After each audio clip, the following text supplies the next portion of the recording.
Viewers, Israel doesn't know where the Hamas is holding its kidnapped and traumatized citizens and other Jews.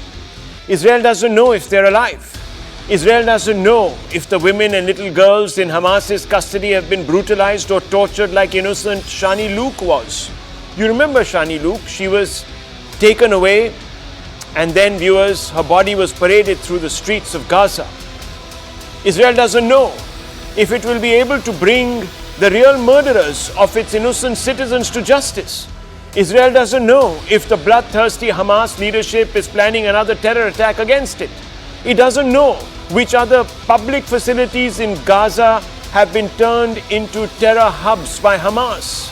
It also doesn't know if the Hamas is still using innocent Gazans, its own citizens, as human shields.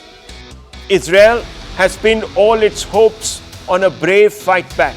Remember, the Hamas constitutes an existential threat to the nation of Israel and all Jews.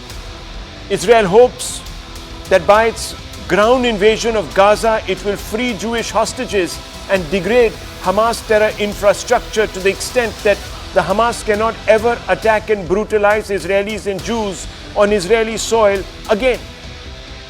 Israel is fighting back to save itself, but the Congress party here in India, viewers, doesn't see it that way.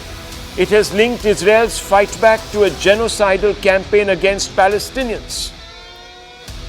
Here's viewers, what is being said. Israel actions following Hamas condemnable attack on their citizens are genocidal. The targeting of civilians, women and children, hospitals and shelters violate the values of humanity and every international norm of war. Statements of genocidal intent from the top Israeli leadership are being made. Netanyahu has himself called for turning parts of Gaza to rubble and has called the wanton killing of men, women and children collateral damage. The kind of dehumanizing language used by some Israeli ministers on Palestinians is like the language that preceded the Holocaust. The world cannot watch in silence as a second Nakba unfolds and the ethnic cleansing and dispossession of the Palestinians, as was done in 1948, is carried out once again with impunity. The Indian National Congress urges the government of India to do all it can to pressurize the governments of the USA, Israel and the EU so that they may use their power to stop the violence being committed by Israel in Gaza. How many more lives will have to be taken before our collective conscience is stirred and awakened? This is all that the Congress has said today, viewers. The Congress is now calling upon the Modi government to call on Israel to order an immediate ceasefire. It is also accusing Israel's allies of abetting an ethnic cleansing of Palestinians.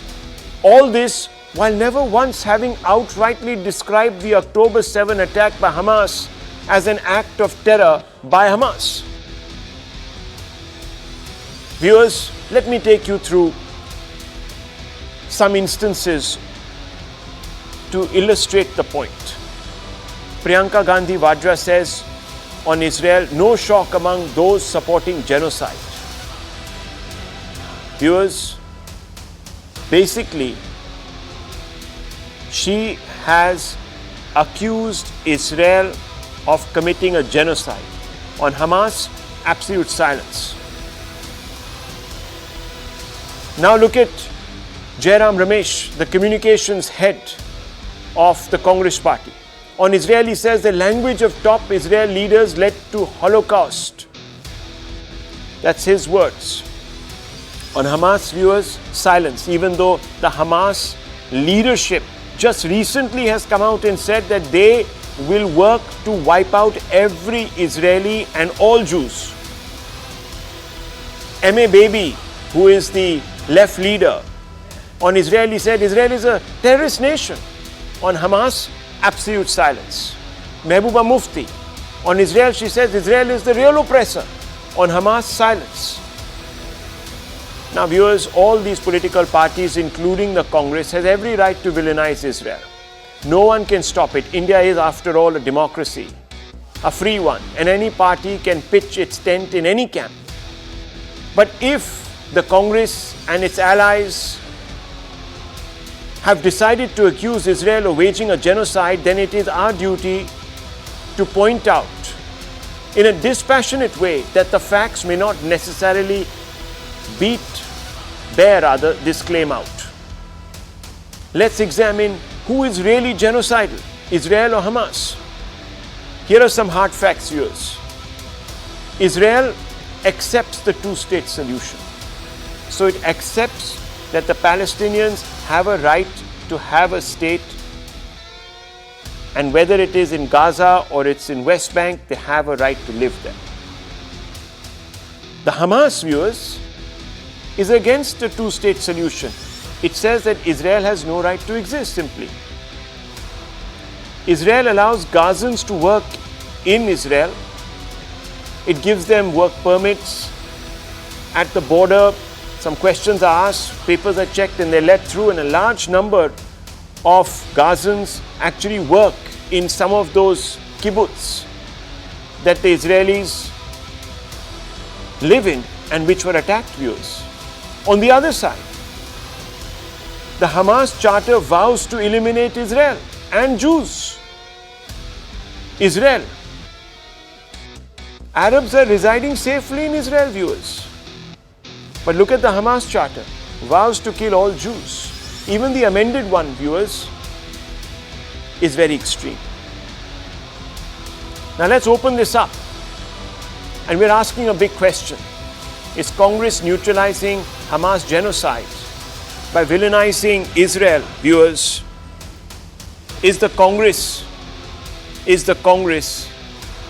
smearing with malignant intent Israel's right to fight back? Fundamental questions brought to you by Motorola, viewers.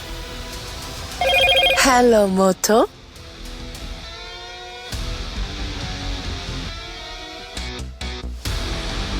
Let me open this up. We have an impressive panel, very well-informed panel. This remains, however, viewers, a very, very divisive issue which is very close to home. Yes, this war is being fought in the Gulf, but its ripples are being felt here in India. Increasingly, one side is moving very quickly to villainize Israel. And it is pressuring the BJP-led NDA to also follow suit to villainize Israel. Is this legitimate? Are some of these opposition parties neutralizing the Hamas's genocide? Viewers, these are fundamental questions. And I want to bring in first and foremost George Kurian, who represents today the opposition point of view on this issue. He represents the Congress point of view on this issue, perhaps also sympathizes with the left point of view on the issue, and I have brought those issues out, viewers, for you, what their stand is very clearly. Now, Mr. Kurian, fundamental question to you. How can Israel's fight back, its right of self-defense, be called genocidal? Can you please explain this to our viewers, Mr. Kurian? Rahul, a very good evening to you, to my co-panelists on the show, and to your audience. Let me begin by saying that, the Congress party here, I second the statement which has come from the communication in charge of Congress party, Mr. Jairam Ramesh here. Let me say that, you have called the Congress party saying it has villainized the Israeli attempt to defend itself, so which is untrue and not correct as far as the war is going on at this point in time. Let me begin by saying that Israel's action and attack on Palestinian citizens, especially the civilians, the women and the children, are condemnable, and it's nothing short of genocidal. The why it shouldn't be called genocidal is because it's a deliberate attempt made by Israel to without following the norms of the war and the UN Charter. It goes against the human rights and humanity here. And we are seeing the visuals coming from Al Shifa Hospital. We also have learned that the humanitarian aid has been stopped. The medicines, be it food, water, power, this goes without saying that it's an deliberate attempt made, and goes without saying that it's a genocidal attempt. It's a genocidal attempt. You're using big words, but you haven't given one illustrative point How is this a violation of international law? Can you explain? Right to self-defense. In the name of self-defense and in the name of self-defense, Israel is attacking the Palestinian land area, and Prime Minister Netanyahu has himself said that he wants to see Palestine and the Gaza Strip made it into a rubble. So it goes without saying the intent is very clear. The Israeli intent is very clear. No, hang on. Now, viewers, here are some facts that I need to place. Okay. America and European Union are also with Israel. Okay, they're all with Israel, they're all genocidal, they're all abetting in ethnic cleansing. Okay, now I just want to say a few things. Viewers, look, I'm quoting out of the New York Times. That is Bible for some opposition parties in our country. Whatever is written in the New York Times, viewers, is the truth, is the gospel for them, as I have said to you. Now, let me read out what it says about targeting of hospitals, etc. How international law views military action at a hospital. This is a New York Times article. You can Google it and take it out. So sure, of course, viewers, Geneva Convention and international law say that you cannot target hospitals. But there are some exceptions. Yes, viewers, hospitals have special protections under international humanitarian law. It is illegal in nearly all circumstances to attack hospitals, ambulances, or other medical facilities, or to interfere with their ability to provide care for the wounded and sick. But there is an exception under which hospitals lose that protection. And I don't want to waste anyone's time. I'm going to pull out visuals from Al-Shifa Hospital as I read this part out, viewers, from the New York Times report. So we're going to show you those visuals. What are the IDF finding there? They're finding weapons. Now, quote this article, there is an exception under which hospitals lose that protection.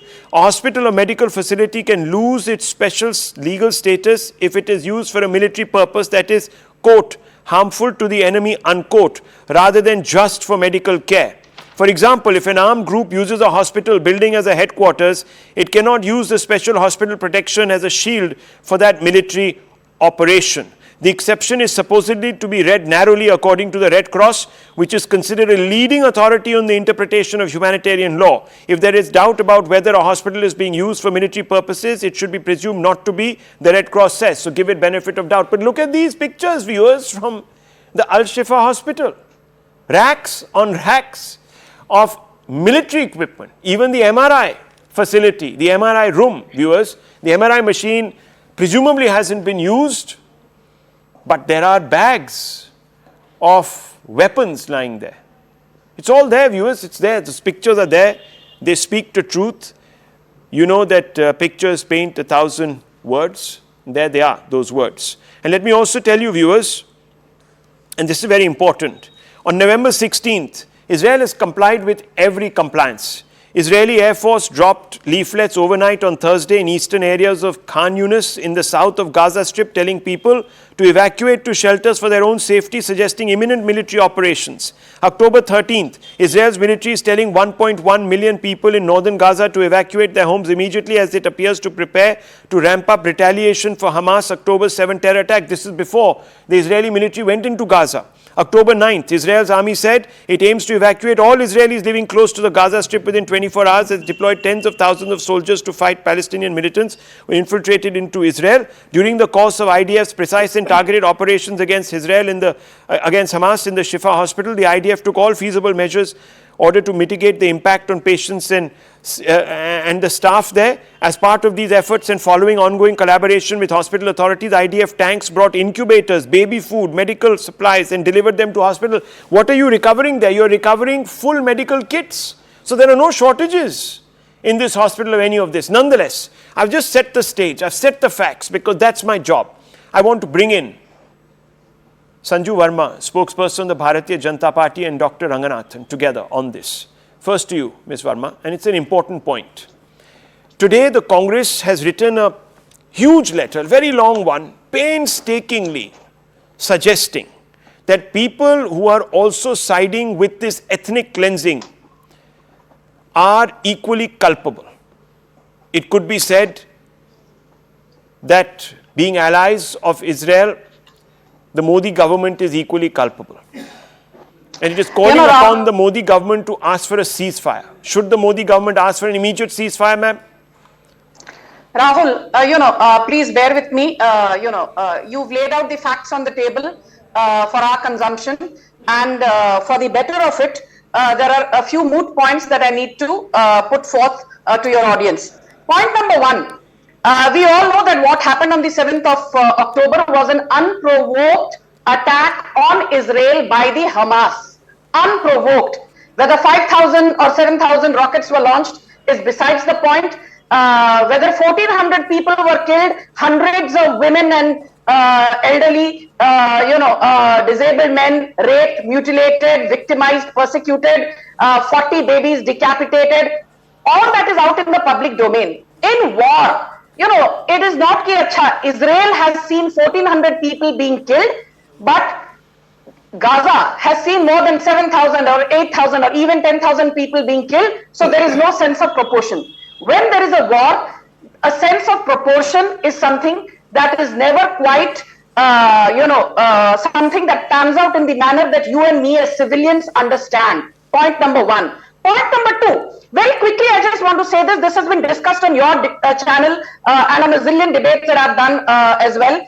Ever since Israel came into existence as a full-fledged state as we know it in 1948, be it, the attack in 1948, 49, 1952, 1967, 1973, 1982 or 2006, the big Arab-Israeli wars, the aggressor has never been Israel. The aggression or the oppression has always been from the other side. Point number two. Point number three, it is Hamas which first decided to not agree to international conventions when it decided to not follow the Oslo Peace Accord of 1993 and 1995, and before that, you had the Camp David Agreement of 1967. So the pro-Hamas group today and this entire ecosystem which is saying, oh, Geneva Convention of 1949, why has that not been complied with? Oh, why has the NATO Convention of 1949 not been complied with?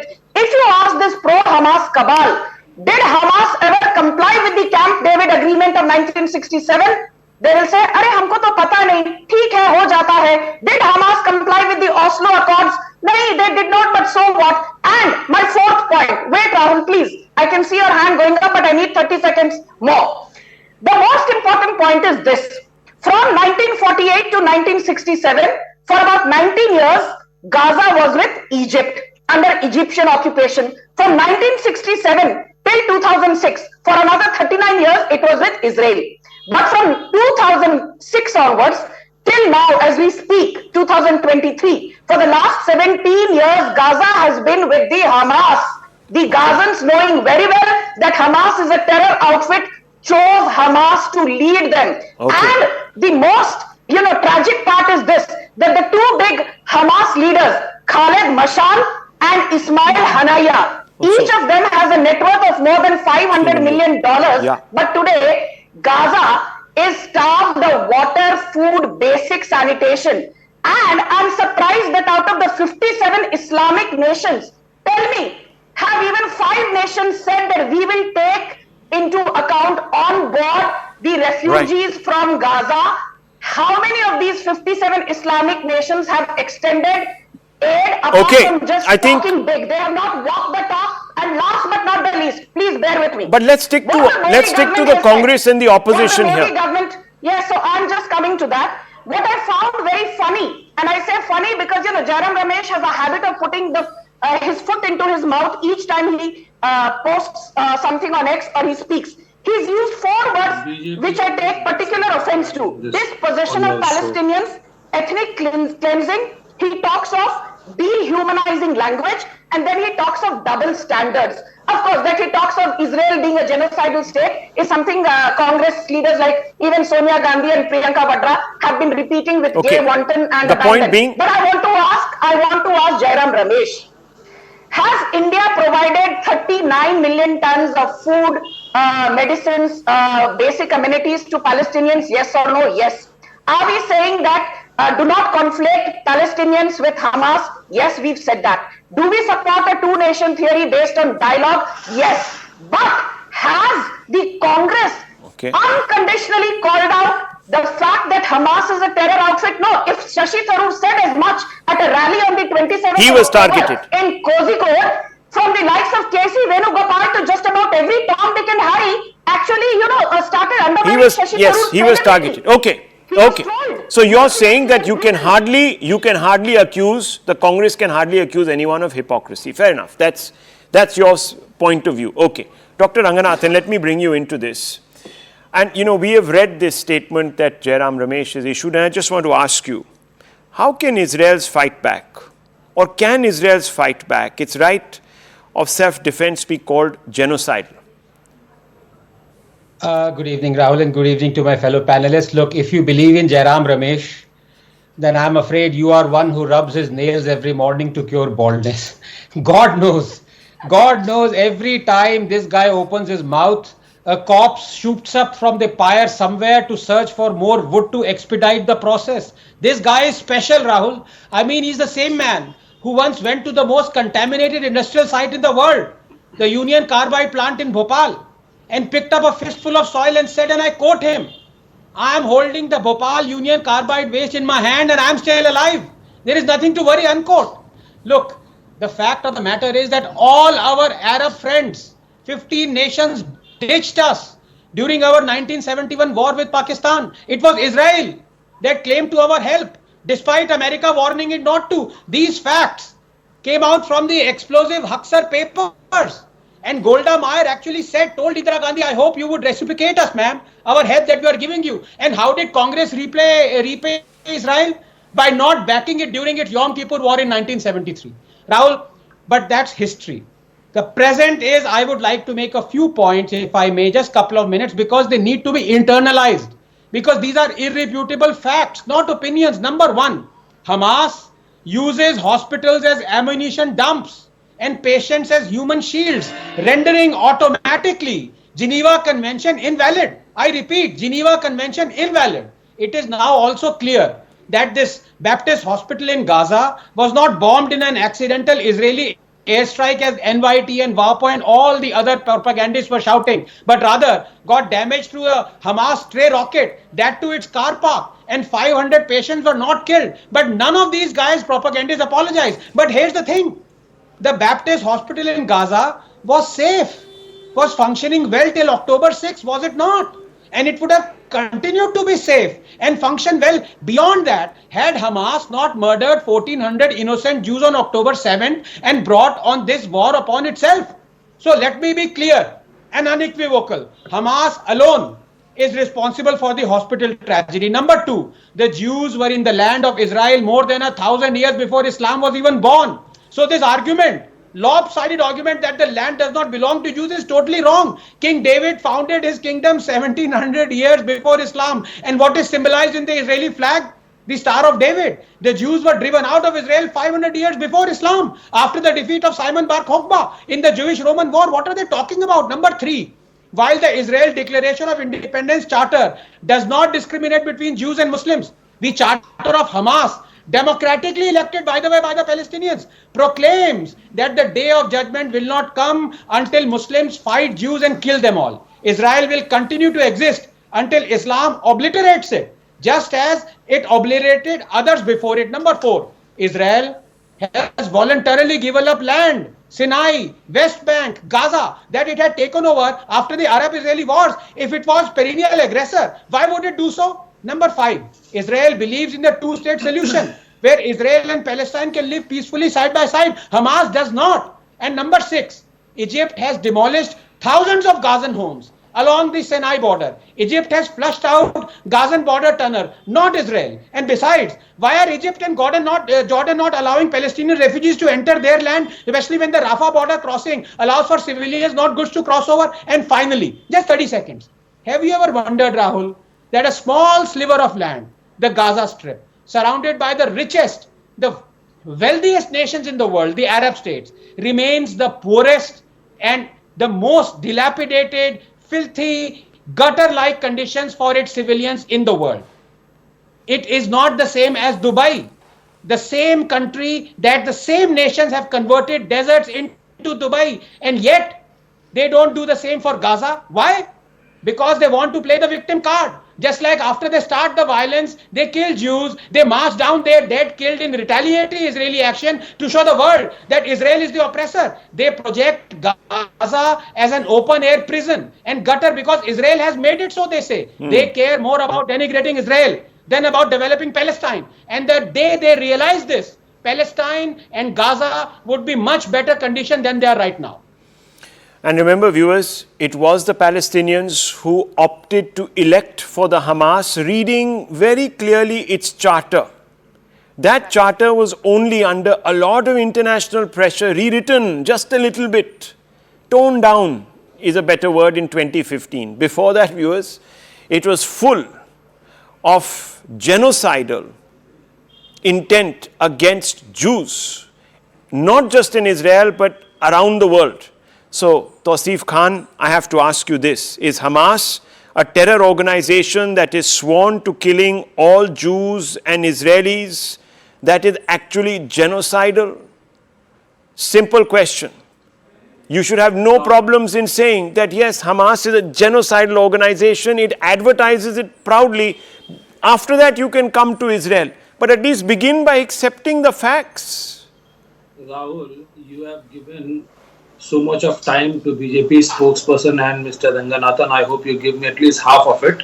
Please. Because this is a very sensitive issue. You see, I think we are unnecessarily giving so much of credit to Congress, which they don't deserve. Because what Congress has tweeted today, or Jairam Ramesh has tweeted today, is nothing new. 20 days ago, in the United Nations General Assembly, more than 120 countries have already stated what Jairam Ramesh is today repeating.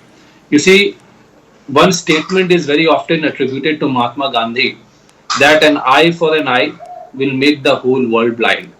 We, India as a nation, have always been seen as the torchbearer of peace and non-violence. We have taught the world not the importance and virtue of non-violence. Therefore, our stand should always be consistent. For what reasons government abstained from voting 20 days ago in favor of ceasefire, government only knows it. Now, you see, coming back to the topic, an eye for an eye makes the whole world blind. You see, this Hamas indulged into a very condemnable act. They avenged in the name of 75 years of Israeli occupation, in the name of so many Palestinians killed in the past 75 years. They went ahead and killed about more than 1,200 people in the Israeli innocent people. I don't see any reason for them to go and kill those people.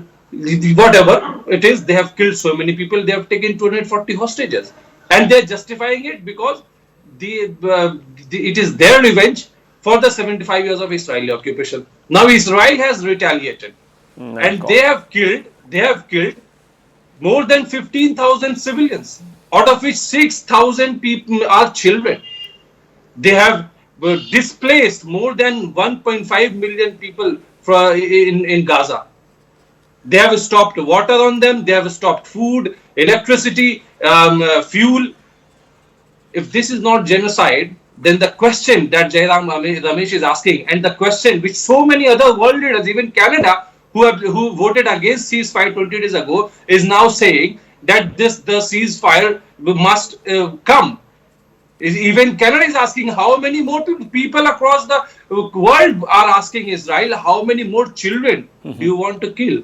The report says every 10 minutes a child in Gaza is being killed by Israel.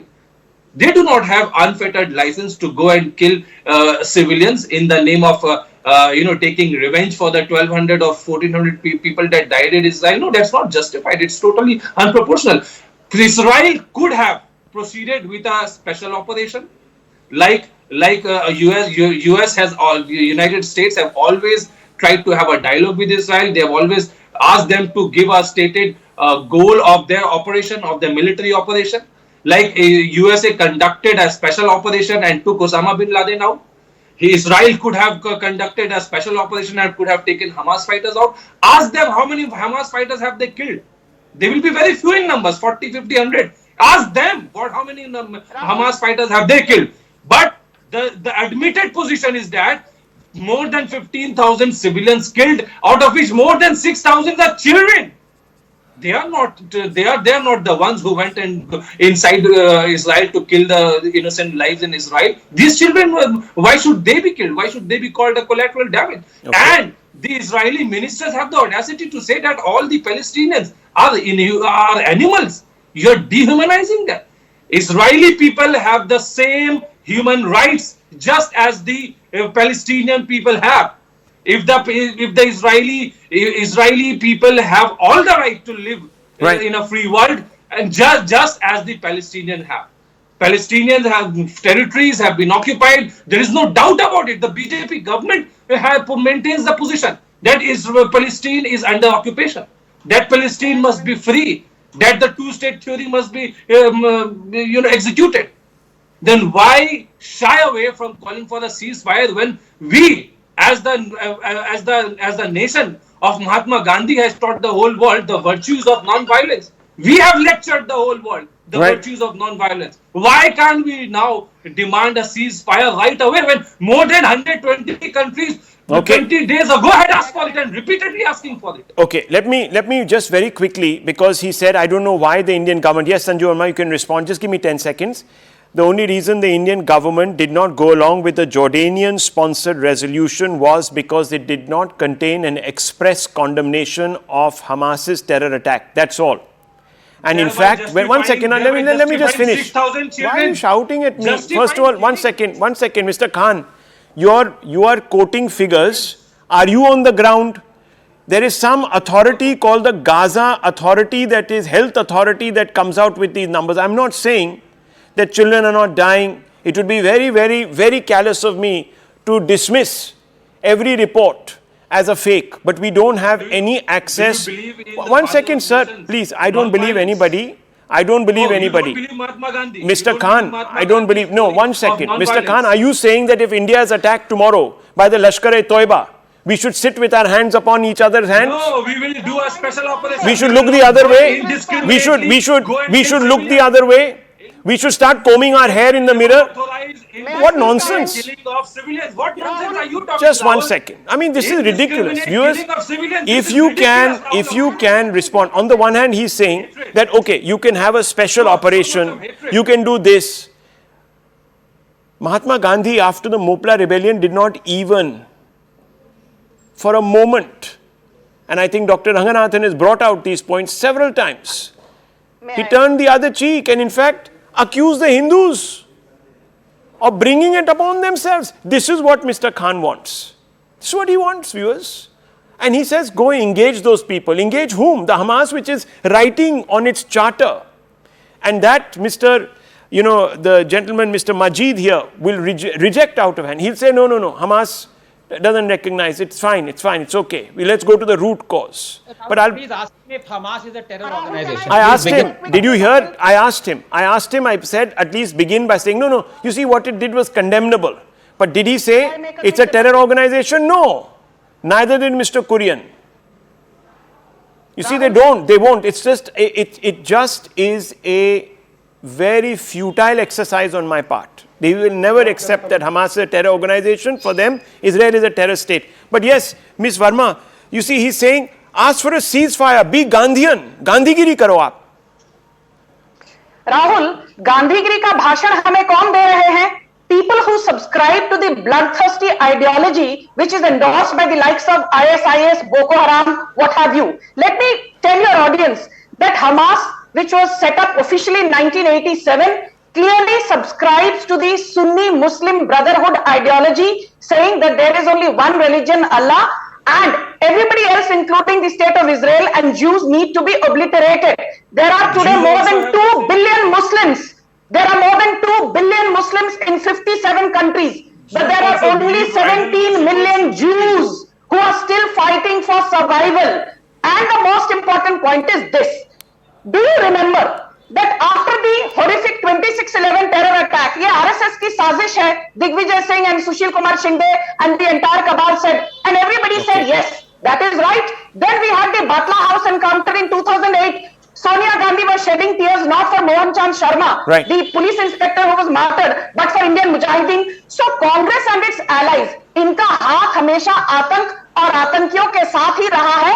And to those who say, Mahatma Gandhi said, an eye for an eye will make the world blind. So I ask you, what will you do? यदि कोई आपके घर के अंदर घुसकर आपकी माँ, आपकी बीवी, बेटी, भाई, बहन उन पर अत्याचार करे, they are mutilated, God forbid, and I'm just using this, even my house for instance, somebody comes in, rapes, mutilates my near and dear ones, am I supposed to show generosity and say an eye for an eye makes the world blind? इनको माफ कर दीजिए. So please don't sit here and take the moral high ground as I keep repeating. The Geneva Convention of 1949, the NATO Convention of 1949 ceased to be operational the day the Vienna Convention of 1969 was broken and, dismissed to smithereens by the Hamas. The Vienna Convention clearly says that any protection that you have will cease to operate if you make an unprovoked aggression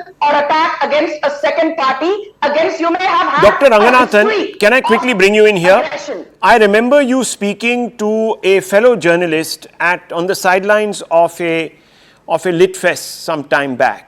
And I remember that sort of happened in front of my eyes, in fact, just out of curiosity. Now, what did the Congress government do after 26/11? Did it? Yes, absolutely. Yeah, what happened? Yes. Can you explain to me? What did that journalist tell you?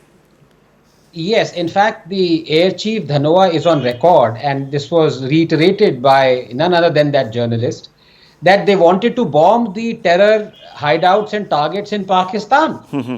And our then PM, Dr. Manmohan Singh, was approached and he balked out. He said, no, we won't do it. Now, this is after the most dastardly, the most audacious, the most horrific terror attack on Indian soil, the 26/11.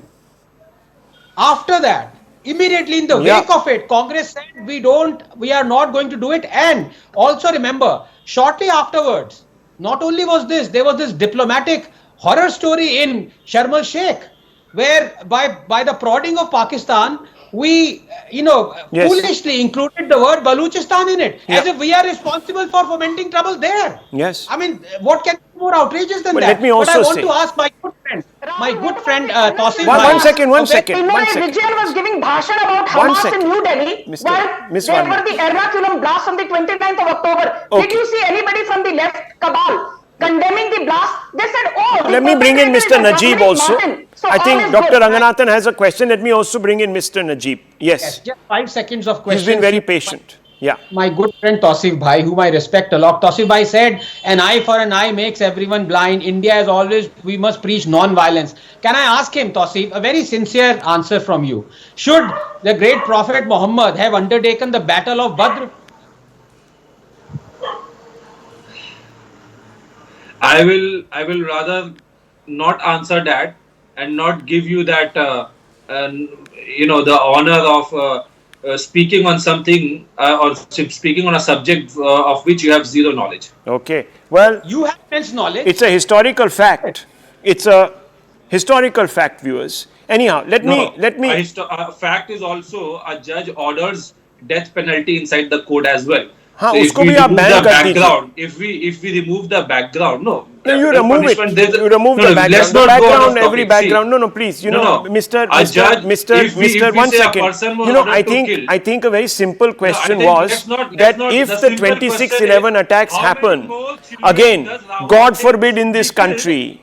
In order to qualify. 1 second. Should we not respond? Should we do Gandhigiri? Viewers, there is a group of people in this country that believes that. And they will invoke the Mahatma and forget about any context then. Let me just bring in Mr. Najib.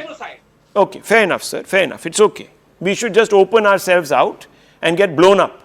Mr. Najib, thank you very much for being here. This is being tied up in Indian politics, so I didn't want to involve you in Indian politics. So now I want to ask you a very simple and straightforward question. Is Hamas a terror organization that has invited upon itself this war, number one? Number two, can you tell me, sir, why Gazans are living above the ground in the line of fire and the Hamas terrorists are actually in tunnels. Can you explain this to me? Simple questions to you, Mr. Najib. Yes, I would like to tell you that as journalists here in the Middle East, we are not have the right to define who is terrorist and non-terrorist. They are international bodies, they are legal institutions, they are governments who decide. So independent journalists having the right to define who is terrorist or non-terrorist. But I will tell you, I disagree with what Hamas did on 7 October, targeting Israeli civilians, taking them hostages, killing them, raping them, whatever we hear is unacceptable by the Islam, by the Palestinian traditions, by the politics, by all means. And was it an act of terror? I don't know why they did that. They gave an explanation for that, but Mr. Najib, was that an act of terror? Many Palestinians disagree. When you walk into someone's country and uninvited, unprodded, unprovoked kill babies, is that an act of terror, yes or no? I say from this panel and discussion that you are far from the ground, and I would like to invite you to come to the area here. I'm asking you, Mr. Najib, on October 7th, were little babies killed in their cots? Yes or no? I didn't see that. I didn't see that. Okay. I heard about that, but I didn't see that. He heard about it, viewers. I tell you. Then why should I believe that there is any... No, hang on. Then, Mr. Najib, if you heard about it, I've also heard about some sort of Israeli retaliation in Gaza. I haven't seen it. So why should I believe it? This war is not even happening, by your logic. I didn't see that. I didn't see any pictures for that. They were telling Biden, but even Biden said it's unconfirmed. The CNN apologized. No, one second, Mr. Najib. You said yourself what Hamas did was condemnable. So you believe that what Hamas did was condemnable. Forget about babies. Taking the body of Shani Luke, parading it naked, one second, in Gaza, mounting it on a open jeep, brutalizing it, and there are photos of that. I put them out on air. Kidnapping Israelis and taking them into Gaza. Is that an act of terror, yes or no, sir? It wasn't acceptable to attack the Israelis in that way. Was it an attack of terror? I tell you, we don't have the right. You should understand. See, viewers, I cannot understand. You cannot have the right to call a truth. How can you deny someone the right to call a truth, an obvious truth, a truth? What do you think? I want to ask you. I want to ask you, Mr. Najib. Let's do it the other way. If Israelis had come, one second. If Israelis had come, one second, Mr. Najib. You don't give me the right to answer because you gave everyone 5 minutes and you don't give me as every time. You can take 10 minutes. I report the news. I don't make the news. There is difference. Professional journalists, independent journalists are not politicians to issue a political statement. You ask me about political statement. I am in the region here. I cover the Israeli news. I cover the Palestinians. I cover the Middle East. Mr. Najib, look, let's do each other a favor. Let's do each other a favor. Let's not talk, because clearly your definition of what constitutes humanity and the treatment of fellow humans is very different from mine. I must be a very poor journalist who believes that an act of terror is committed by heavily armed people who go into a baby's, toddler's bedroom and brutalizes them. If viewers, you think that those people are not terrorists, and if you think that I'm wrong to call them terrorists, then viewers, I will wear that condemnation as a badge on my chest. I'm happy to be told that I am not a professional journalist when, viewers, I see that a bunch of people enter, heavily armed grown men enter, pull a baby out of a cot, brutalize it, burn it. If that is not terror, viewers, then we've lost our sense of humanity, we've lost our perspective on life, and we have no right to even begin a conversation, let alone debate it. I'll take a short break.